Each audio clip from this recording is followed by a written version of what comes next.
Mesdames et messieurs, bonsoir. Nous sommes très heureux de retrouver à 3h30 nos amis analystes de sport sur RTI2, aka Emmanuel. Bonsoir Alain.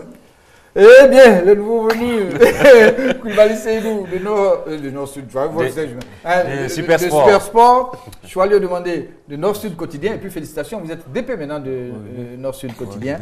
Et puis bien sûr, notre ami et correspondant Gaï Mamadou de la RTI en Afrique du Sud, qui est du passage à Abidjan et qui nous a fait l'amitié de venir sur ce plateau. Bonsoir. Messieurs, nous avons trois thèmes. Nous avons trois thèmes ce soir. Hein. Je vais vous dire que le jeudi 17 mai dernier, Laurent Pokou a été célébré par des milliers de spectateurs pour tout ce qu'il a apporté au football africain et bien sûr aussi au football ivoirien. Quel est l'objet du litige entre l'Africa Sport d'Abidjan et la Fédération ivoirienne de football? Avait-on encore besoin de cela? Enfin, le titre de champion d'Europe des clubs pour Didier Drogba, le goléador ivoirien de Chelsea qui a battu le Bayern de Munich au tir au but. Je vous le disais tantôt, hein, les Ivoiriens ont célébré Laurent Pokou, l'homme d'Asmara, ou bien si vous voulez encore, le duc de Bretagne, le joueur qui faisait courir les foules. Voici le symbole par Benson Pierre Aka.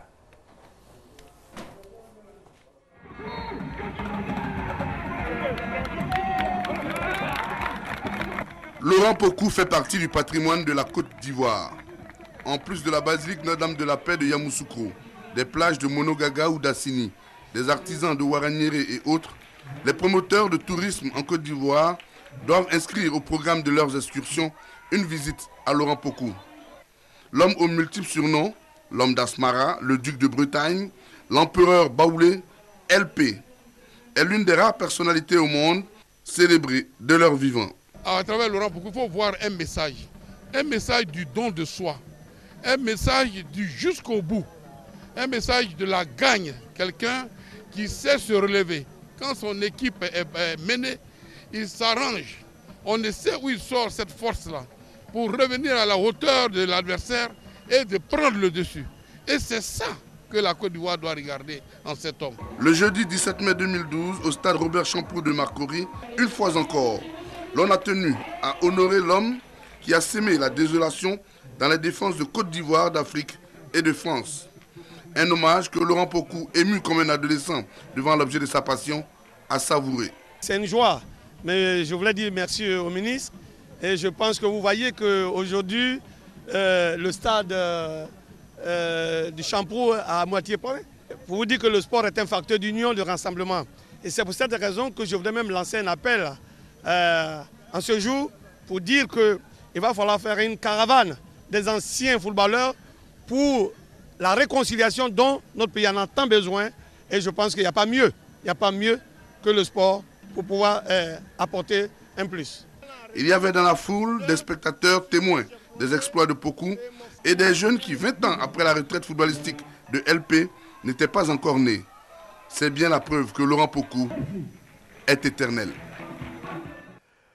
Bien voilà, Laurent Pokou est éternel. Gaï Mamadou, vous avez vu Pokou jouer, vous avez eu l'occasion de le côtoyer. Qu'est-ce que ça vous rappelle lorsqu'on dit Laurent Pokou?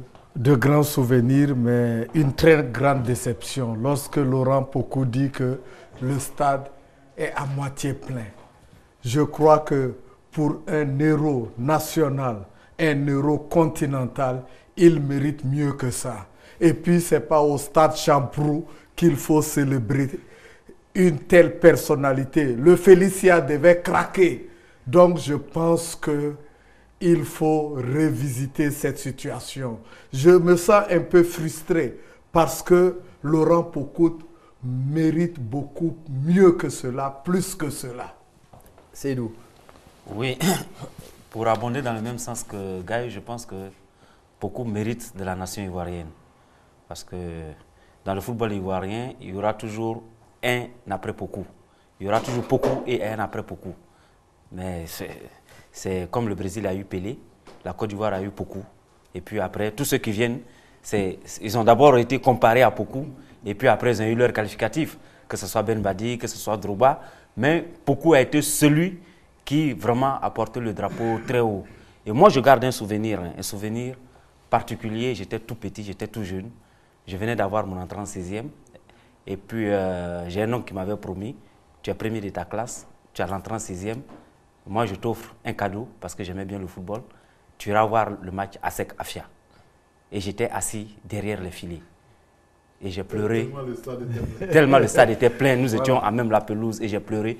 Et c'est resté un souvenir inoubliable. Et chaque fois que je vois Pokou, cette image me revient. Merci Seydou. Aka, Pokou le buteur.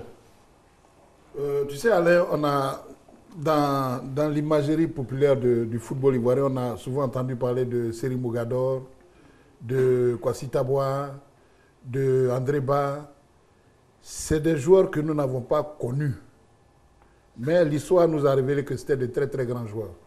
Mais pour ce que moi j'ai vu avec Laurent, je ne sais pas si on aura un joueur encore de sa trempe pendant très longtemps. Parce que tous ceux qui sont venus après étaient certes avaient de grands talents, mais je pense que Pokou est au-dessus de tout. Je ne sais pas s'il y a un classement qui est fait par rapport aux meilleurs joueurs du siècle ou de tous les temps en Côte d'Ivoire. Je me demande bien s'il ne sera pas le challenger numéro 1. Chalio, Laurent Pokou, l'homme d'Asmara. Laurent Pokou, je ne l'ai pas vu jouer, mais j'ai eu les échos. Tu as raté, hein? J'ai eu les échos. Je me souviens, j'écoutais un match au poste, c'était vers l'année 70, à la fin des années 70. C'était un certain Achek Bassam. Laurent Pokou. C'est passé à Kaila? Non, je ne sais pas si c'est à Kaila. C'était un Achek Bassam. Laurent Pokou revenait de France. Bassam menait 3-0 à 15 minutes de la fin. Et je crois que Laurent Pokou a égalisé. Non, ça, c'est plutôt contre le Stade. Contre le Stade, voilà. Il a égalisé il a égalisé les 3 buts. Ouais. J'ai écouté le match au poste, mais j'étais devenu fou. Parce que c'est un joueur. Alors, voilà, Chalio disait qu'il n'a pas vu jouer Laurent Pokou, mais nous avons un témoin qui l'avait joué. Et il est ce soir en direct au téléphone avec nous. Demandez Metouba, bonsoir. Bonsoir Alain Doumia. Alors vous êtes notre dévancier, l'un de nos dévanciers, un de nos modèles, puisque vous nous avez permis de suivre cette voie. Alors racontez-nous, en tant que témoin de votre temps, l'épopée de Laurent Pokou, entrée dans la légende écoutée aux portes de l'histoire. Eh bien, je dis merci et bonsoir à tous nos téléspectateurs. Je salue le plateau, tous les éléments qui sont là. Je dis que pour parler de Laurent Pokou, une mission même de 3 heures ne suffirait pas. Pour ce que j'ai vécu, depuis 1965, lorsqu'il était à Boaké, et en 1966, lorsque la SEC a été le péché là-bas, alors qu'il faisait les beaux jours de l'USRAN et puis de Gonfreville Alliance Club, eh bien, la SEC et ses dirigeants ont eu le nœud creux de faire venir ces jeunes. Sa détermination a fait que l'équipe de Côte d'Ivoire, je veux parler de l'équipe nationale, a pu drainer beaucoup de lauriers sur les stades africains. Et je veux dire que Laurent Pokou, on nous dit souvent que nous sommes nostalgiques lorsque nous parlons de lui. Mais la nostalgie n'a sa raison d'être que lorsque le présent n'a pas su supplanter le passé. Pelé au Brésil est le roi, qu'on le veuille ou pas. Tant qu'il n'y aura pas un footballeur qui ait pu égaler ou supplanter les actions de Pelé, nous parlerons toujours de Pelé. Nous avons négligé souvent ce jeune homme en son temps. La politique s'est mêlée de sa carrière. J'ai regretté cela et je le dis ouvertement aujourd'hui. Il y a eu un match Côte d'Ivoire-Tunisie à Tunis et le directeur technique national de l'époque a refusé pour des raisons personnelles de sélectionner Pokou. Nous avons perdu à Tunis et ça a été une leçon qui a pu faire en sorte que tout un chacun a pris conscience que l'équipe nationale de Côte d'Ivoire, sans Pokou, était une équipe moyenne. Justement. Elle devenait super lorsque Pokou occupait le poste d'avant-centre ou le poste d'intérieur gauche aux côtés de Manglé et Stache. Merci. Il y a eu une génération de joueurs, d'excellents joueurs en Côte d'Ivoire. Je ne citerai qu'un seul. Excusez-moi pour les autres, mais je citerai l'affaire du jeu de l'équipe de Côte d'Ivoire à partir de 1965 à Brazzaville, c'est-à-dire Kalé Biali. Docteur Ernest Kalé Biali. Pour épauler beaucoup, l'équipe de Côte d'Ivoire aurait assurément remporté la Coupe d'Afrique des clubs champions. Alors, demandez Metouba, oui. Puisque vous êtes rentré dans le vif du sujet avec les différentes Coupes d'Afrique des Nations, oui. Lors de la 7e Coupe d'Afrique des Nations qui s'était déroulée au Soudan, oui. À Khartoum précisément, Laurent oui. Pokou avait marqué 5 buts au cours oui. d'une même rencontre. Oui. C'était le mardi 10 février 1970 au stade municipal de Khartoum. La Côte d'Ivoire avait pulvérisé l'équipe d'Éthiopie sur le score de 6 buts à 1. Pokou avait marqué 5 buts. Et oui. Au commentaire, on a un de tes amis, Eugène Kakou. Pokou, Bogo pour les Soudanais, va être sacré meilleur buteur de cette coupe. 8 buts et battre 2 records. D'abord, celui d'avoir marqué le plus de buts au cours d'un match 5 contre l'Éthiopie. Et ensuite, 14 buts marqués en 2 phases finales de Coupe des Nations. Laurent Pokou a shooté là. Goal! Laurent Pokou a shooté des 25 mètres. Il a shooté des 25 mètres. Il a shooté des 25 mètres et a marqué. Rentre. A marqué le but. Deuxième but pour nous. Pokou est rentré et a marqué facile. Deuxième but pour nous, il y a exactement 20 minutes. Deuxième but pour nous. Pokou est rentré, balle au pied, a dribblé un adversaire. Le gardien s'est avancé. Il l'a battu facile entre les jambes. Pokou repart en attaque là. Pokou repart en attaque. Pokou repart en attaque tout seul. Il a tiré. Il a marqué. Pokou a marqué. Pokou a marqué. 3 buts à 1 pour nous. Pokou est monté tout seul et a marqué. Nénéry n'a pas été blessé pour rien. Pokou va repartir encore là. Il a lancé Taï. Taï est parti. A lancé Pokou. Qui a marqué le 4e but. Très bien Pokou, le 4e but. Bien parti Laurent Pokou.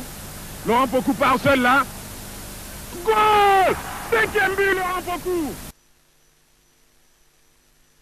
Voilà, alors c'était des images d'archives et vous savez qu'à l'époque la télévision n'était pas ce qu'elle est aujourd'hui. Hein. C'est pourquoi les images sont un peu comme cela.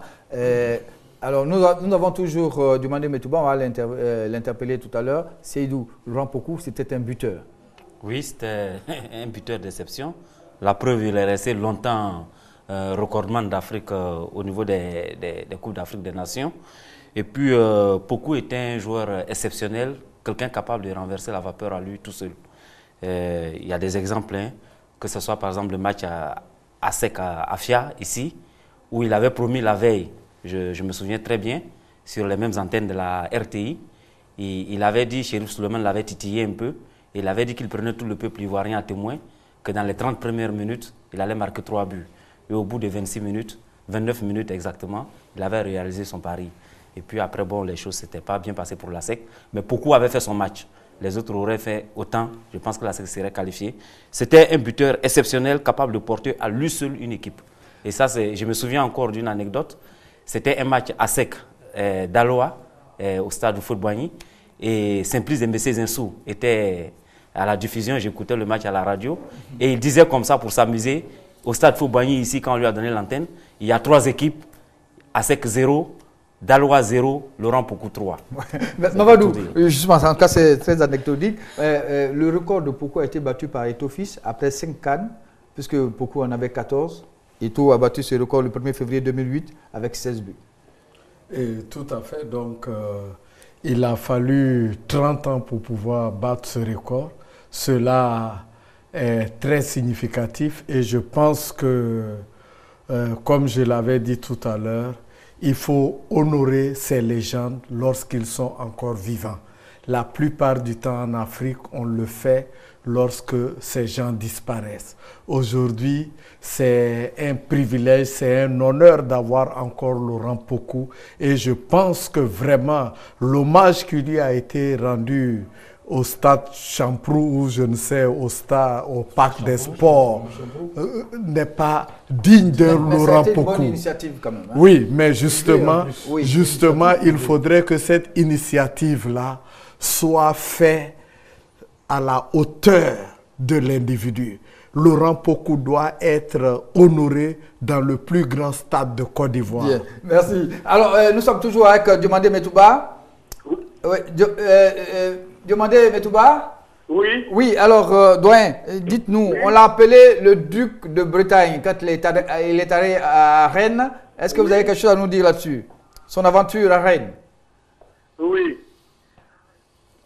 Avant d'en arriver là, il faut dire qu'il y a eu beaucoup de tractations pour la carrière professionnelle de Laurent Pokou. Sachez que le maire de Marseille à l'époque, M. Gaston Defers, qui n'est plus, hélas, avait sollicité de son ami, le président Petit Soufouet-Boigny, la venue de Pokou à Marseille. Mais les choses ont été plus ou moins mal négociées. Pokou est revenu. Lorsqu'il est reparti dans l'Hexagone, c'est à Nancy, l'AS Lorraine Nancy, qu'il a atterri d'abord. Et lorsque Pokou était à l'entraînement, il a été plus ou moins l'alter ego, je veux dire, d'un certain Michel Platini. Michel Platini a reconnu dans la presse française à l'époque qu'il n'arrivait pas du tout à la taille, à la cheville de Pokou. J'étais en stage en France à l'époque et les choses ont été plus ou moins floues encore pour un joueur ivoirien et cela a occasionné son transfert à Rennes. Arrivé à Rennes, Pokou a éclaboussé de sa valeur, de son talent, tous les matchs de l'équipe de Rennes. C'est comme vous le disiez tout à l'heure, Pokou 3 à 5-0, Danois 0. C'était Pokou autant de buts que Rennes pouvait marquer. Il a joué à l'époque contre un certain Raymond Domenech. Domenech était un arrière, un défenseur français. Et en activité, il était la bête noire, le cauchemar des attaquants.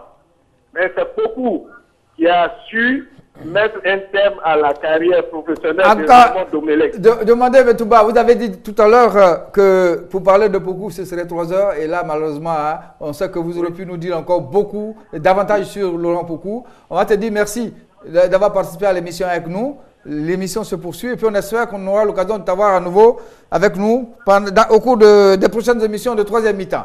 En tout cas, merci d'avoir participé à l'émission avec nous. Et toujours au service de la RCI. Merci, grand frère. Bonsoir aux auditeurs et aux téléspectateurs. Merci, grand frère. Aka, un dernier mot sur Laurent? Oui, bon, je ne sais pas, ceux qui n'ont pas vu jouer Laurent n'ont qu'à regarder Johan Cruyff jouer. Johan Cruyff, c'est un peu beaucoup avant dans le même style, hein, élégance, rapidité d'exécution, dribble, adresse. Il avait pour lui toutes ces qualités-là. J'aurais bien voulu demander à Metouba s'il devait retenir 3 mots pour qualifier Laurent Pokou, quel aurait été ses... Et toi, ce sont tes 3 mots, c'est quoi? Comme je l'ai dit, adresse, efficacité. Et puis, comme l'a dit tout à l'heure le ministre, vraiment un engagement total, un don de soi qui faisait qu'il planait un peu trop sur, enfin, un peu sur adversaires et partenaires. Oui, Choualio. Ce qui est incroyable chez ce monsieur, c'est que il n'a jamais rien gagné avec les éléphants de Côte d'Ivoire, n'a pas gagné de Coupe d'Afrique, ni de Coupe d'Afrique avec la Chèque d'Abidjan, mais il est resté dans les légendes. Bien, alors, il est resté dans la légende et mesdames et messieurs, nous avons en direct Laurent Pokou. Laurent, bonsoir. Bonsoir. Bien, écoute, tout le monde a parlé, hein, mais dis-nous, Laurent, qu'est-ce que tu as ressenti pour l'hommage qui t'a été rendu? Alain, il est difficile de parler de soi, mais je pense que l'hommage qui m'a été rendu, c'est un hommage, j'estime, mérité par mes pères. Donc, ça ne peut pas être autrement que ce soit mes pères qui m'aient rendu cet hommage.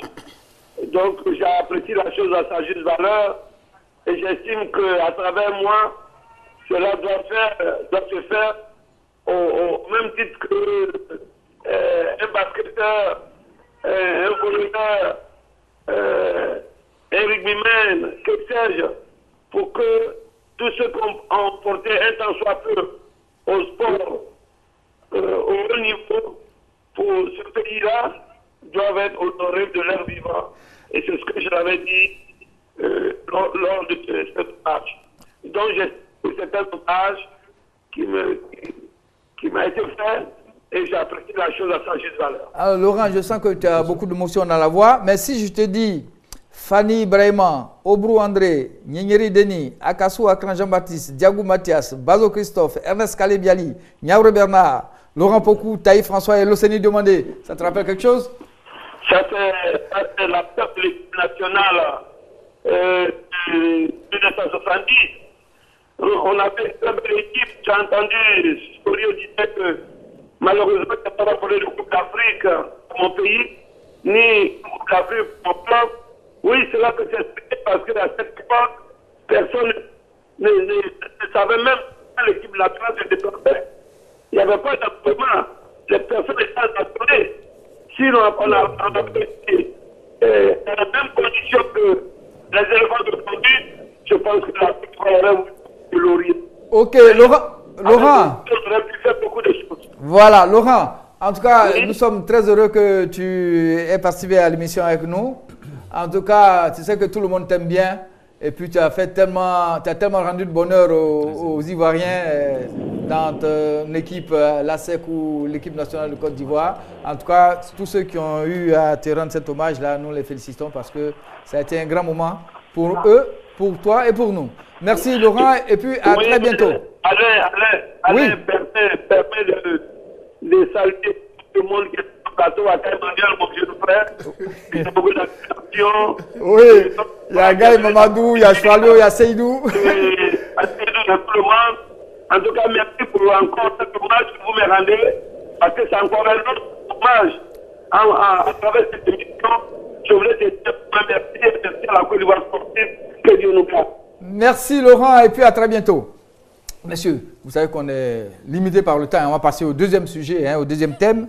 C'est le conflit Africa-FIF. Et on va voir le compte rendu un peu limité qu'on a préparé pour vous. C'est le compte rendu de Anne-Marie Nguessan qui était à la conférence de presse du président de l'Africa Sport d'Abidjan. C'était le jeudi 17 mai dernier.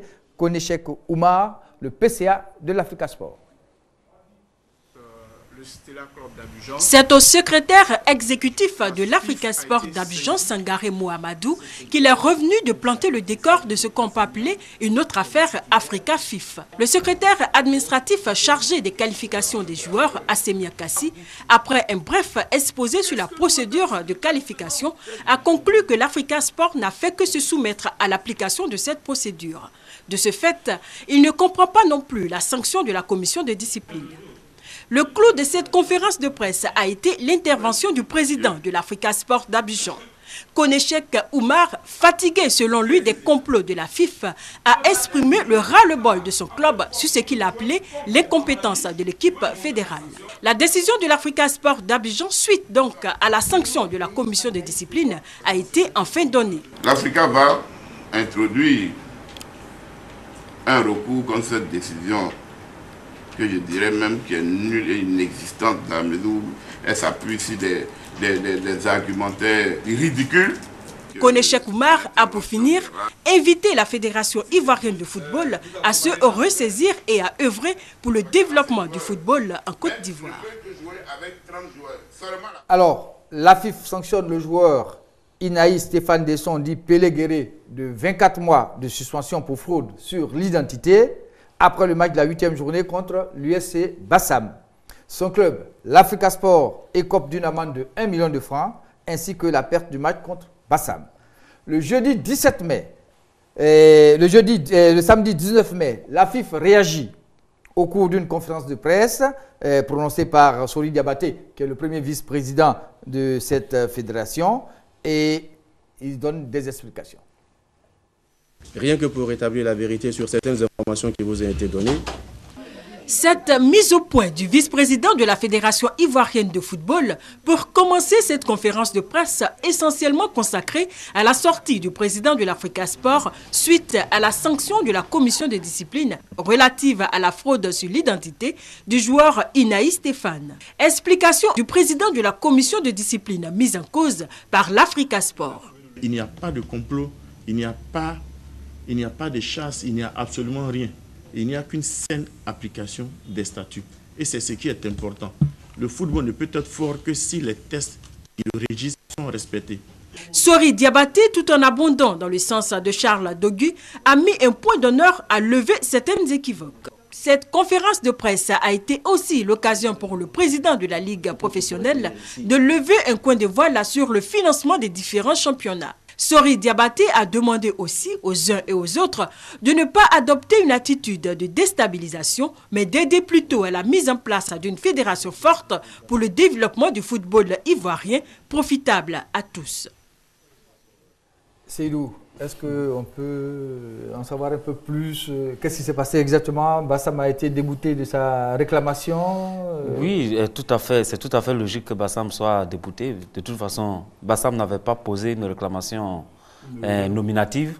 Donc à partir de ce moment... C'est-à-dire sur la feuille de match. Sur la feuille de match. Donc à partir de ce moment, aller poser une réclamation après, en payant même les 500 000 francs de caution qu'il fallait, ça ne rentrait pas dans les droits. Maintenant, bon, sur cette affaire, ce que je ne comprends pas, c'est le va-t-en-guerre de l'Africa Sport. La réaction assez, que j'ai trouvée un peu excessive, très musclée même du président Cheikh Oumar. À la limite, il y a des recours qui existent, comme l'a introduit son secrétaire exécutif. L'Africa a fait appel et il y a un recours qui était qui a été fait par l'Africa Sport. À partir de ce moment, il fallait attendre d'abord que le recours arrive à son terme parce qu'il y a des étapes à franchir.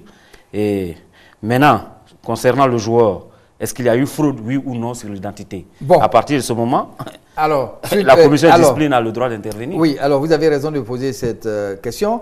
Inaïs Stéphane Desson, c'est l'identité à laquelle il a joué pour l'Africa Sport.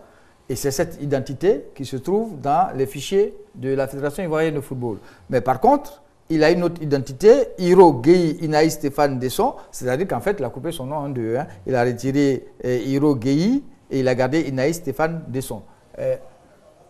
Oui, alors, Choualio. C'est une affaire Bamba Yacouba qui remonte encore au-dessus de la mêlée, là? Ça me rappelle un peu une affaire Bamba Ladji, Bamba Yacouba, à l'époque, en 1995. Et qui avait coûté le titre de champion à l'Africa Sport aux dépens de la SAC d'Abidjan. Je crois que c'est une affaire qui ne fait pas honneur au football ivoirien. Mais il faut dire que l'Africa doit rester sereine. Les dirigeants de l'Africa sont un peu excités, excusez-moi du mot, parce que l'Africa, je me souviens très bien, avait gagné un match sur tapis vert contre les films, dans ce même championnat. Aujourd'hui, si l'Africa perd sur tapis vert, c'est qu'il y a problème. C'est la même fédération qui a tranché ces deux litiges. Donc je crois que le président d'Africa Sport, il a intérêt à se calmer. Il allait un peu trop fort, il allait un peu trop vite. Et puis, il ne faut pas cacher, on ne peut pas cacher la forêt avec la main. L'Africa a trop de problèmes. Il a promis de construire un grand club, de faire de l'Africa Sport le Real de Madrid. On ne va pas déborder dessus, on parle du sujet. Non, je ne déborde pas. Non, allez, laisse-moi terminer. Oui. Il a promis de faire de l'Africa Sport le Real de Madrid d'Afrique, qui se concentre sur la construction de son club tranquillement. Mais ça, c'est des problèmes. C'est vrai que l'Africa peut poser une réclamation, mais ce n'est pas de cette façon. Bon, alors moi, je suis quand même un peu gêné, Mamadou. L'Africa dépose une qualification et les noms qui se trouvent dans les fichiers de la FIF, ce sont les mêmes noms qu'on retrouve avec le joueur de l'Africa. Écoutez, alors comment on peut expliquer ça? Pour moi d'abord, il y a un problème. La Ligue professionnelle ivoirienne n'est pas assez autonome. Il y a conflit d'intérêts. Vous avez un Sori Diabaté qui est vice-président de la FIF, qui est président d'honneur et fondateur de l'AS Bingerville. D'ailleurs, il l'a mentionné dans sa conférence de presse, qui est en même temps président de la Ligue professionnelle. À un moment où donné, ça va créer des clashs. Je crois que si le football ivoirien doit aller de l'avant, il faut que cette ligue soit vraiment professionnelle. Indépendante de la fédération? Tout à fait, comme ça se passe partout ailleurs. Et puis, en plus de ça, pour le président de l'Africa Sport, depuis que je suis arrivé à Abidjan, il est à la une de tous les journaux pour des histoires de déchets toxiques, des détournements de fonds. Je crois qu'à l'heure où nous parlons, il aurait dû d'abord démissionner parce qu'il accuse la FIF de vouloir ternir l'image de l'Africa et du football ivoirien. Mais ce qu'il est en train de faire, il est en train de ternir lui-même le sport ivoirien. Oui, est-ce que vous pensez que l'Africa n'est pas dans son droit aussi? Puisque la licence qu'ils ont déposée correspond aux données qui sont dans les fichiers de la fédération ACA. Allez, pour être franc, ce qui arrive à l'Africa, c'est parce que ça a été découvert. Mais il y a 3 grands fléaux, à mon sens, qui minent un peu notre championnat, indépendamment des autres raisons qui font qu'on n'avance pas. Il y a la falsification sur les noms et l'âge, sur l'identité et l'âge des joueurs. C'est un gros problème auquel les gens ont, que les gens ont peur d'affronter, que ce soit au niveau de la fédération, que ce soit même au niveau des journalistes. Parce que parfois ils ont l'information, mais en parler, ils n'en veulent jamais. Donc il y a la falsification sur l'identité et l'âge. Il y a les matchs truqués en fin de championnat à 2 poules. Et puis il y a la corruption des arbitres. C'est 3 gros problèmes. Alors, monsieur, moi je vous demande. Est-ce qu'on peut recentrer on va recentrer le débat. Mais moi je pense que là il y a faux et usage de faux. Parce qu'un individu ne peut pas avoir 2 identités. Alors moi je ne comprends pas pourquoi est-ce que vous dites que l'Africa est fautive alors que l'Africa a des papiers qui correspondent aux papiers qui sont à l'Afrique. C'est là que je ne comprends pas. Je veux attendez, Aka, on termine. Aka, 30 secondes, Aka. Mais c'est des papiers falsifiés. Peut-être que ce n'est pas l'Africa qui a fait la falsification. Mais justement, s'il te plaît, Alain. Puisque cette identité existe depuis que le joueur joue dans tous les clubs. Alors, si la fédération découvre que ce joueur est fautif de faux et d'usage de faux... Pourquoi sanctionner l'Africa? Moi, c'est la question que je pose. Il a joué à l'Edus d'Aboisseau, il a joué à Yopougon FC, il a joué à BTFC. Il est parti en France avec cette même identité. Mais justement, c'est parce que jusque-là, on ne l'avait pas encore découvert. Oui. Mais parce que ça n'avait pas été encore découvert. Il y a un problème bon, fondamental. Alors, c'est d'où et puis après Choyou. Il y a un problème fondamental, c'est que la commission de discipline a quand même un droit d'évocation dans les 15 jours qui suivent le match. Et la fédération peut se saisir d'un dossier. Après l'article de notre confrère qui prête. Oui, peut même s'auto-saisir. Où il y a eu des aveux. Oui. À partir du moment où il y a eu fraude sur l'identité, où il y a eu faux usage de faux, et que la FIF se rend compte qu'elle a été abusée, parce qu'elle a été abusée. Si le joueur a été déclaré dans les fichiers sous un faux nom, et qu'après on découvre qu'il a une autre identité, est-ce la faute du club qui a demandé la qualification? Non, mais il a joué pour le club. Donc à partir de ce moment, la sanction court. Si la Côte d'Ivoire aujourd'hui qualifie, va prendre un joueur malien ou un joueur guinéen pour jouer ses matchs, jusqu'au jour où la CAF le découvre, la fédération va être frappée, les éléphants vont être frappés. Donc parce qu'il y a le droit d'évocation. La fédération a dit merci à l'expression de notre confrère. Voilà, maintenant c'est le joueur lui-même. Et le joueur même accorde qui a permis une interview à la fédération il avoue sa faute. Alors, comme ça, je crois que le joueur a avoué dans l'interview qu'il a changé d'identité. Donc là, les faits sont établis, c'est le joueur lui-même qui le dit, à moins que ce ne soit une interview, une chose inventée. Mais il a joué à cette identité dans plusieurs clubs. Mais ce que c'est nous vient d'expliquer. Et puis, Alain, le problème de Inaï Stéphane, il y a beaucoup d'Inaï Stéphane dans ce championnat de Côte d'Ivoire. Avant la CAN, il y a eu un scandale à la Fédération ivoirienne de football sur l'identité, sur la falsification de noms de joueurs à partir des données informatiques. Et de l'âge alors, justement, vous me permettez, avant que... Oui, termine d'abord, termine. Il y a une falsification sur l'identité des joueurs à partir des données informatiques. Et je me souviens très bien que le responsable informatique de la fédération a même été licencié. Donc c'est pour vous dire que ce cas Inaïs Stéphane, ils sont beaucoup dans le championnat de Côte d'Ivoire. Bon, alors, le temps que Mamadou prenne la parole dans quelques minutes, on va appeler Aimé Brière. Aimé Brière, bonsoir. Bonsoir Alain, bonsoir Gaï, bonsoir tout le monde. Oui, bonsoir. Alors Aimé, dites-nous, quelle est la position de la FIF par rapport à l'état civil d'un individu? Alors Alain, on va d'abord dire qu'on va éviter de faire des amalgames et condamner la forme de l'intervention du truculent président de l'Africa Sport, Koné Chekma. Il garde toute notre sympathie, mais c'est sûr que menaces, scandales ne sont pas appropriés pour une affaire qui est en cours. Alors pour parler de la position de la FIF, on va parler des arguments du président de l'Africa Sport. Koné Chekma a dit, comme premier argument, qu'il est de bonne foi. D'accord. Le deuxième argument, c'est qu'il n'a pas utilisé les modifications apportées pour se procurer un quelconque avantage, par exemple déclasser le joueur. Et son troisième argument est que la FIF ayant enregistré des données concernant un joueur, la FIF ne devrait pas se dédire par rapport à ce même joueur. Et c'est là la première faiblesse de son argumentation. Pourquoi? Parce que la FIF n'est pas un bureau d'état civil. La FIF ne certifie pas exact les renseignements qui lui sont donnés. La certification de ces renseignements appartient au club en question et les règlements sont très clairs à ce sujet.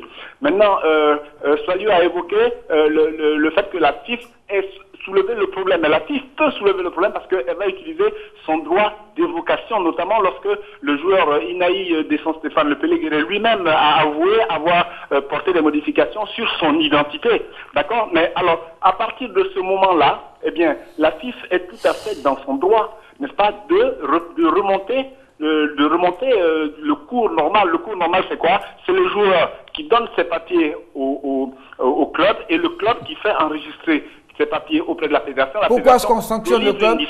Mais la fédération, on ne peut pas entériner ce qui peut être du faux, parce que ce serait un délit de la part de la fédération. Alors, donc c'est dire que la FIF même a du faux dans ses fichiers? Non, les règlements sont bien clairs. Hein. C'est au club qu'il appartient de vérifier la véracité des informations données. La FIF, quand il y a quelque chose qui est apparent, d'accord, elle peut être incriminée, pas dans ce cas précis. Bon, pas dans ce cas précis. Voilà, Aimé. Le problème. Voilà, Aimé, merci pour ta contribution. Et tu suis toujours l'émission et puis on se retrouve mercredi prochain sur ce plateau. Alain. Merci, oui, Alain. Aka. Moi, je te dis, Alain, si tu prends l'effectif de tous les joueurs de Côte d'Ivoire, il y a au moins 50%. Mais tu as parlé de tous les effectifs africains, alors? Je parle de la Côte d'Ivoire. Il y a au moins 50% des effectifs des joueurs ivoiriens qui jouent sous une fausse identité et sous un faux âge. Mais c'est un problème tellement délicat que j'ai l'impression qu'à la FIF, les gens ont peur de l'aborder parce qu'on peut aller plus loin. Attends, la FIF a essayé de corriger cela en informatisant. Mais on peut aller plus loin, Alain. On peut aller plus loin. À la limite, si on poursuit, qui a fait ces papiers pour le joueur en question? Où il a fait? Dans quelle mairie? Qui a signé? Complicité d'usage de faux d'où la nécessité d'usage de faux. D'avoir exposé ça comme ça. Et Alain, tiens-toi bien, ce n'est pas sur la place publique. Ce n'est pas seulement dans le football que ce phénomène existe. Hein. Voilà, il faut. C'est dans le sport en général. Je pense qu'il faut assainir. Et j'ai toujours dénoncé cela. Quand, par exemple, au niveau des moins de 17 ans, entre le Nigeria et le Ghana, ils ont remporté la Coupe du Monde 5 fois.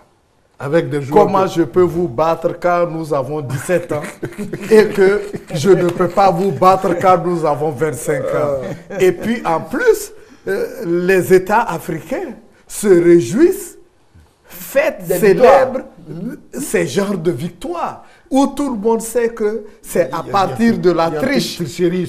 Exactement, c'est ce qui est en train de réagir en ce moment. C'est pour cela que je dis que la FIF a sa part de responsabilité. Il faut que la ligue professionnelle soit vraiment autonome. On ne peut pas avoir un individu qui plane dans tous les domaines. Ok, oui, c'est justement pour abonder dans le même sens que Gaï, pourquoi est-ce que le Ghana et le Nigeria ne gagnent plus de Coupe du Monde au niveau des jeunes?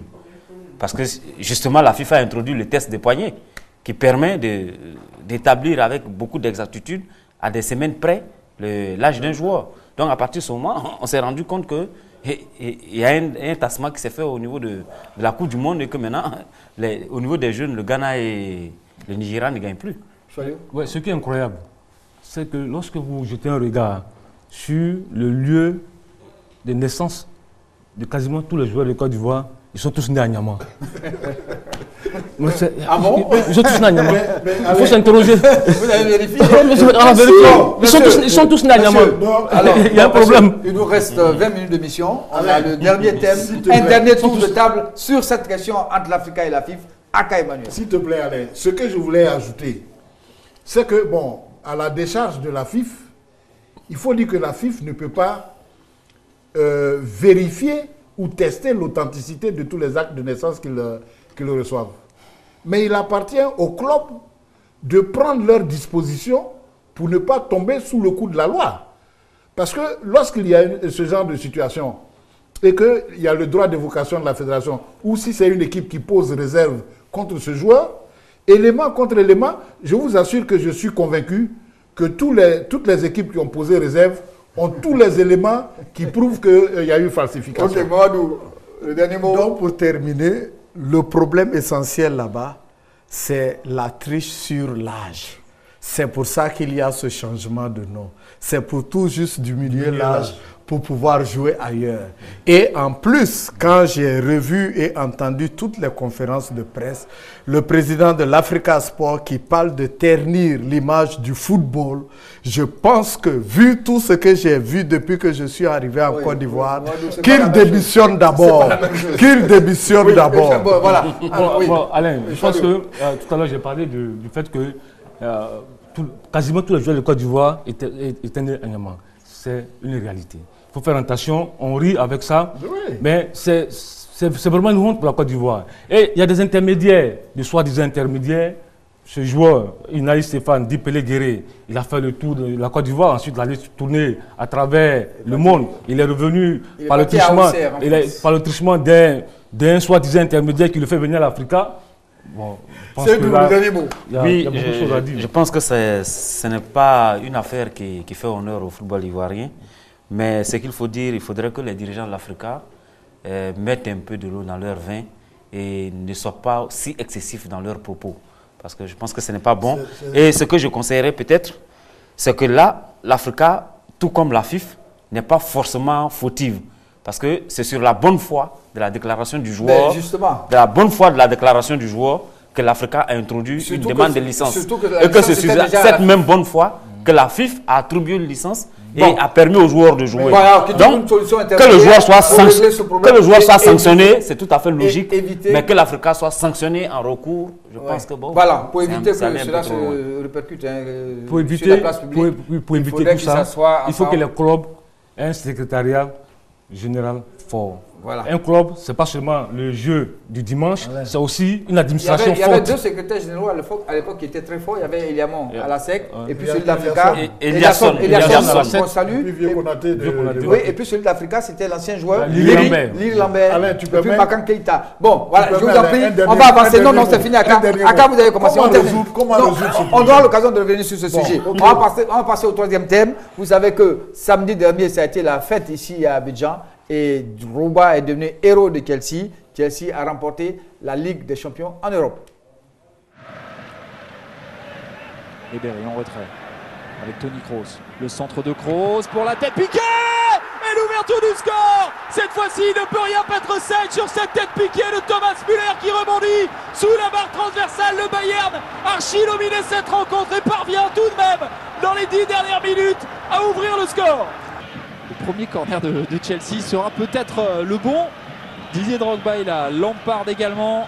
Tous les joueurs de Chelsea sont montés. Il reste quand même deux joueurs en défense. Ce ballon, l'égalisation des Blues. Le premier corner est le bon. Et comme un symbole, c'est Didier Drogba qui égalise juste à quelques instants de la fin de cette rencontre. Un but partout, tout est à refaire. Le Bayern croyait avoir fait le plus dur. Contento. La faute de Drogba, de Didier Drogba qui commet la faute et le carton face à Petrovic pour faire basculer peut-être d'entrée cette prolongation et cette finale de la Ligue des Champions. C'est parti, et Sedge qui arrête, incroyable. Ce match était évidemment extrêmement important, que ça pouvait marquer l'histoire du club si ses coéquipiers s'imposaient à domicile. Schweinsteiger qui a coupé son élan, et c'est le poteau, mais également encore une fois Petr Sedge qui repousse.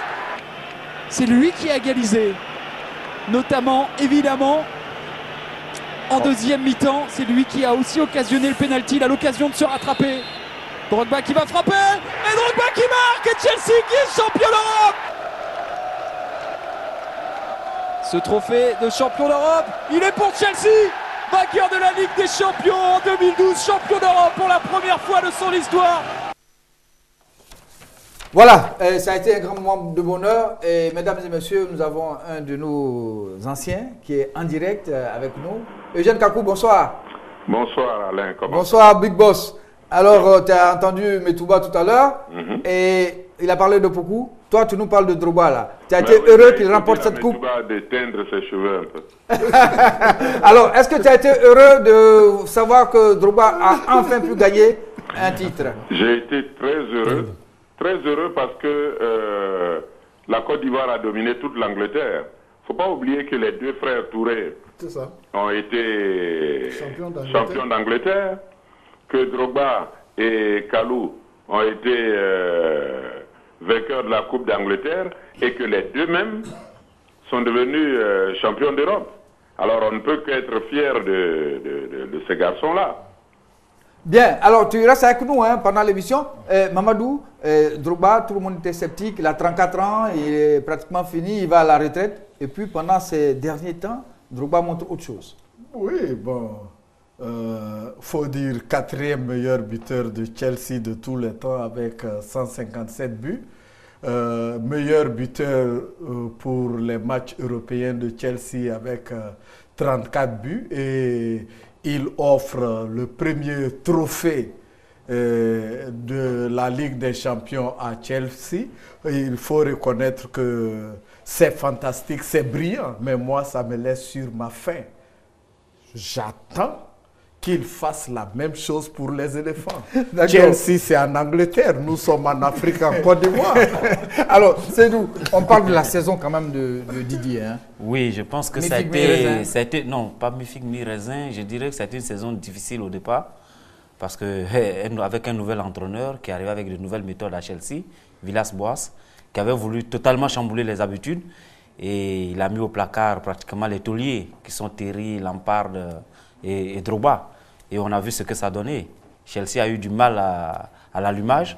Ça a été comme un moteur diesel qui a eu du mal à prendre.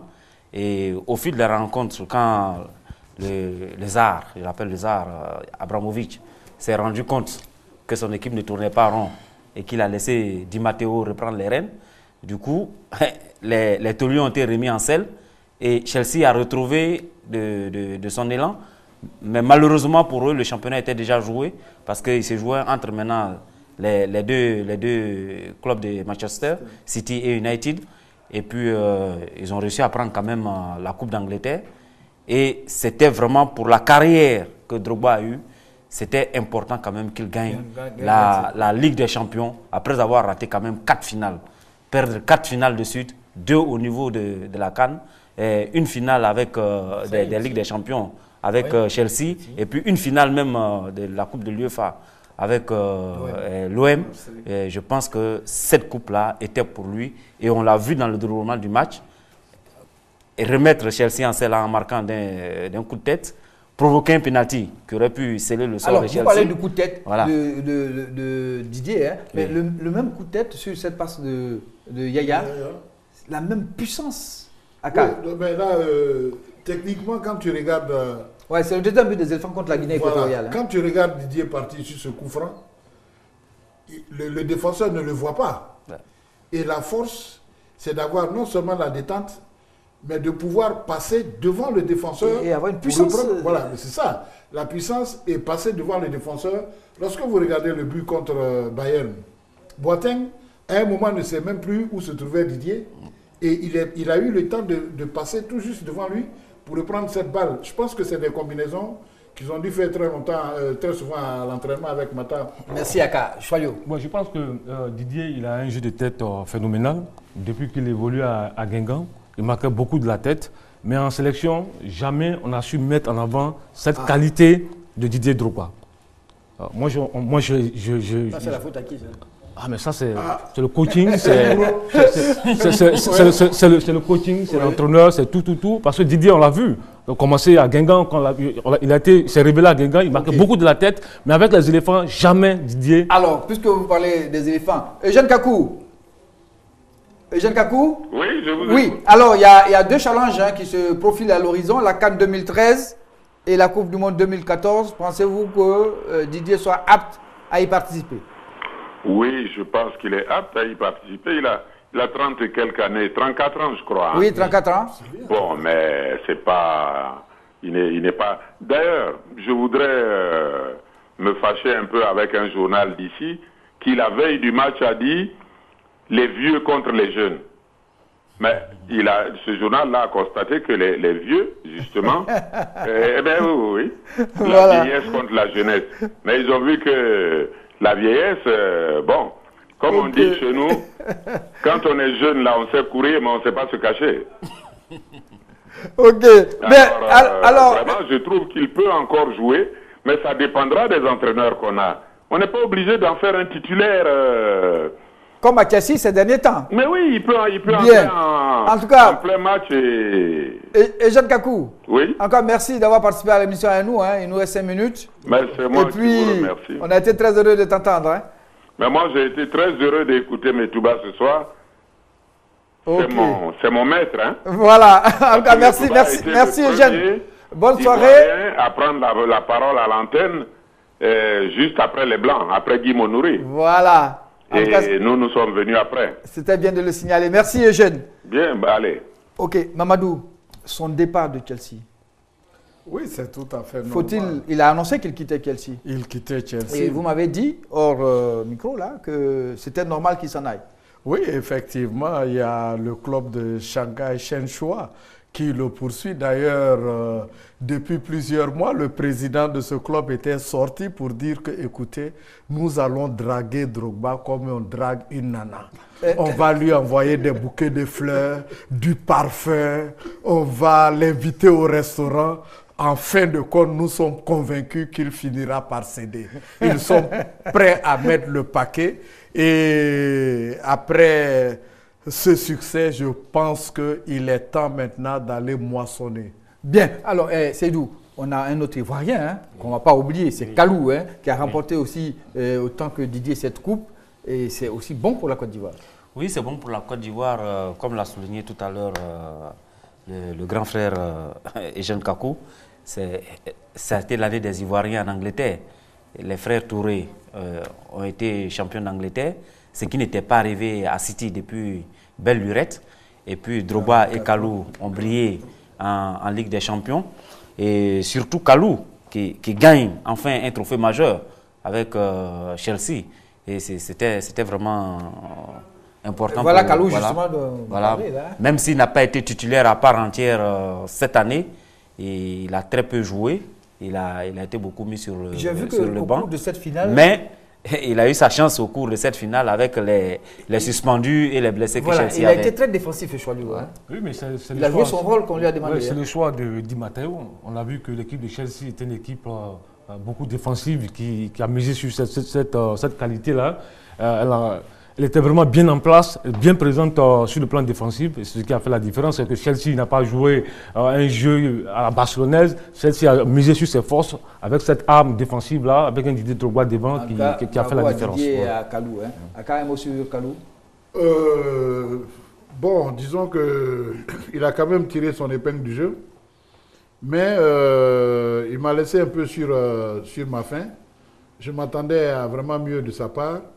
Mais disons que... Il a appliqué peut-être les consignes. Bon, mais justement, moi, ce qui me gêne un peu, c'est que on fait de Drogba celui qui a fait Chelsea. Mais il ne faut pas oublier que Chelsea a une épine dorsale qui ferait les beaux jours de n'importe quelle équipe. Je vais parler de Sech, de Terry, de Lampard et de Drogba. Et de Mikel Obi aussi. Ouais, et de Ashley Cole également.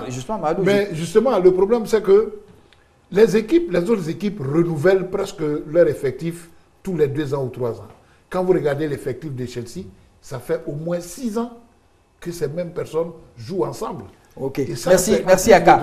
Mamadou, justement, on va emboîter le pas à Aka. Hein. Michael Obi, le Nigérian aussi a fait une très belle finale. Hein. Une très belle finale. Et d'ailleurs, j'ai vécu cette finale au Nigeria, à Lagos. Donc, tout le peuple nigérien était mobilisé derrière cette équipe de Chelsea. Tout simplement parce qu'il y avait des Africains. On a mentionné Drogba, Michael Obi qui a en possession du ballon d'ailleurs. Et d'ailleurs, sa maman était sortie pour aller voir le match dans un endroit public où il y avait énormément de monde. Et à la fin du match, elle a été interviewée. Donc, c'était vraiment la fête au Nigeria. Bien, messieurs, je vous donne juste une information. Hein. Le mouvement panafricain de promotion et de soutien aux actions de paix et de démocratie organise un gala au stade de la haute fréquence le vendredi 25 mai à partir de 15 h. Les ressortissants du Maroc jouent contre les agents de la RTI. Et messieurs, même si vous n'êtes pas officiellement les agents... C'est un prélude du match éléphant-Maroc ou quoi pour la Coupe du Monde. Et les ressortissants de la CEDEAO seront opposés à ceux de la CEMAC. La CEMAC, c'est la communauté économique et monétaire de l'Afrique centrale. Je rappelle que cette activité s'inscrit dans le cadre de la première édition de la cérémonie de distinction des chefs d'État et autres personnalités africaines dénommée Journée de reconnaissance de l'excellence africaine. Et puis, un mot avant qu'on termine dessus pour ne pas oublier, vous savez que Maître Roger Wonien, le PCA de la SEC, a eu le malheur de perdre sa maman. La rédaction sportive ici lui présente ses condoléances les plus attristées ainsi qu'à ses frères et sœurs. En tout cas, on a été très heureux, messieurs, de se retrouver ensemble. L'émission est terminée. On a 1 heure d'émission. Aka, on ne va pas prolonger. Tu as oublié de rendre hommage à Américo du Stella également. Non, mais ça, on le fait la semaine prochaine. C'est prévu parce qu'on n'a pas le temps. On va le faire pour le Stella parce que le Stella, quand même, c'est moi. Hein. Bonsoir et à mercredi prochain.